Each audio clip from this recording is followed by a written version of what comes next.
Halo semuanya, kami akan menjelaskan teologi komparatif dari perspektif koloni. Penasaran seperti apa teologi komparatif itu? Yuk kita simak penjelasan berikut ini. Selamat menyaksikan.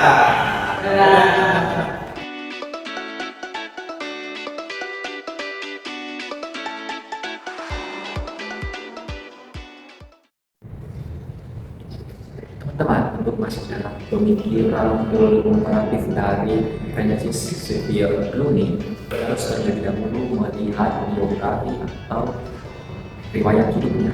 Nah, jadi Francis X. Clooney adalah seorang imam serikat Jesuit dan juga seorang akademisi yang berasal dari Amerika Serikat. Nah, ia terkenal dalam teologi komparatif. Nah, fokus utamanya adalah tradisi Hinduisme dan tradisi Kristen. Nah, Clooney lahir pada tahun 1950 di New York City. Nah, ia berasal dari keluarga bertaraf dalam agama Katolik. Nah, ayahnya sendiri bernama Thomas Clooney dan ibunya adalah Mary Clooney. Nah, pada tahun 1986 ia masuk dalam Amerika Serikat Jesuit. Dalam pendidikannya, ia sangat taat dalam agama Katolik. Dia hidup dalam agama Katolik yang kuat, baik dalam formasi rohani maupun dalam formasi akademisi. Nah, karena ketertarikannya pada agama-agama lain, ia kemudian melanjutkan pendidikannya di University of Chicago yang berfokus pada tradisi Hindu dan termasuk teks-teks Sanskerta dan Tamil. Saya akan melanjutkan penjelasan mengenai latar belakang pemikiran dari Francis Xavier Clooney. Latar belakang pemikirannya itu muncul ketika Francis Xavier Clooney itu pergi ke India. Jadi ketika setelah lulus bakalaureat, dia sempat mengajukan pengajuan diri untuk pergi bertugas ke beberapa negara seperti Filipina dan juga Puerto Rico. Tapi kemudian dia akhirnya memilih untuk pergi ke India.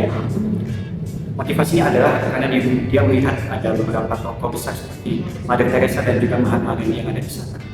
Jadi akhirnya dia mengajukan diri untuk pergi ke India dan akhirnya permintaannya itu disetujui. Namun ketika Clooney sampai di sana, Clooney sangat terkejut dengan kondisi yang ada di sana karena dia bertugas di sana adalah untuk mengajar. Mengajarnya bukan kepada orang-orang Katolik, tetapi kepada orang-orang Hindu dan Buddha. Hal inilah yang menimbulkan pergolakan dalam dirinya, bagaimana dirinya yang seorang Katolik yang selalu hidup di lingkungan Katolik akhirnya malah mengajar pada orang-orang yang beragama Hindu juga. Dan inilah yang menimbulkan pemikiran mengenai pluralitas agama. Jadi bagaimana dia melihat realita yang ada di sana, pluralitas yang ada di sana, pluralitas agama. Lalu kemudian seiring berjalannya waktu hingga akhirnya dia selesai menjadi presiden di sana selama 2 tahun. Akhirnya dia kembali ke New York dan kemudian dihabiskan di sana.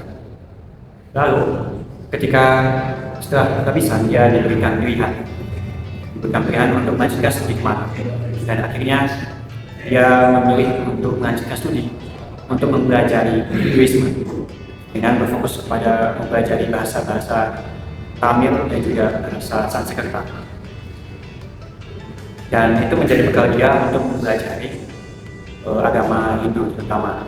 Jadi dari pengalaman itu menimbulkan pemahaman dalam dirinya dan juga keinginan untuk mempelajari dan memperdalam agama lain.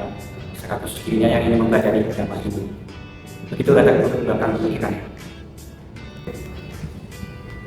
Berhadapan dengan pluralitas agama di abad ke-21, salah satu solusi yang ditawarkan oleh Clooney adalah teologi komparatif. Ia kemudian membandingkan antara teologi komparatif dan teologi absolut, di mana teologi absolut mengatakan bahwa saya mempunyai tradisi dan Anda mempunyai tradisi, namun tradisi saya adalah tradisi yang benar dan tradisi adalah tradisi yang salah. Lalu kemudian Clooney mengatakan bahwa teologi komparatif adalah jalan bagaimana kita mampu menemukan kesamaan dalam setiap tradisi yang lain. Nah, kesamaan yang kita temukan ini adalah bagian dari teologi komparatif itu sendiri. Dia mengatakan bahwa setiap tradisi mengandung pemahaman yang benar, namun dia juga sadar bahwa satu tradisi terbatas pada agama, pada bahasa, dan pada teks-teks. Dia sadar bahwa Tuhan adalah sesuatu yang tak terbatas. Tuhan tidak bisa dibatasi melalui satu agama, satu teks, satu bahasa. Dan dia kemudian mengembangkan tradisi komparatif untuk menemukan pemahamannya tentang Tuhan melalui tradisi-tradisi agama lain.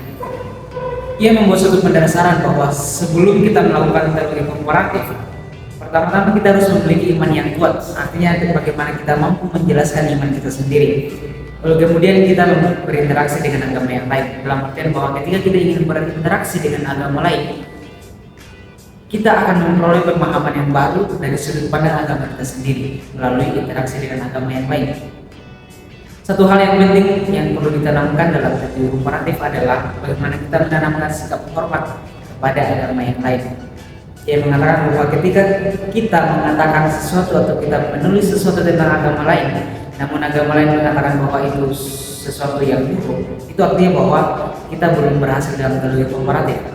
Ada beberapa hal yang ditawarkan oleh Clooney dalam pemikirannya. Yang pertama, ketika kita ingin mempelajari agama lain, kita harus belajar secara mendalam terhadap tradisi tersebut. Kita mempelajari teksnya, kita mengikuti irama lagu yang mereka nyanyikan dalam ritual, kita mengunjungi kuil-kuil mereka, karena berkaitan dengan Clooney yang dimana ia berfokus pada pendekatan terhadap agama ini. Ia melakukan teologi komparatif dengan cara mendalami teks aslinya dari bahasa Sanskerta dan bahasa Tamil. Ia mengunjungi kuil-kuil yang ada di India demi mendapatkan pemahaman yang penuh tentang Tuhan melalui kacamata imannya sendiri.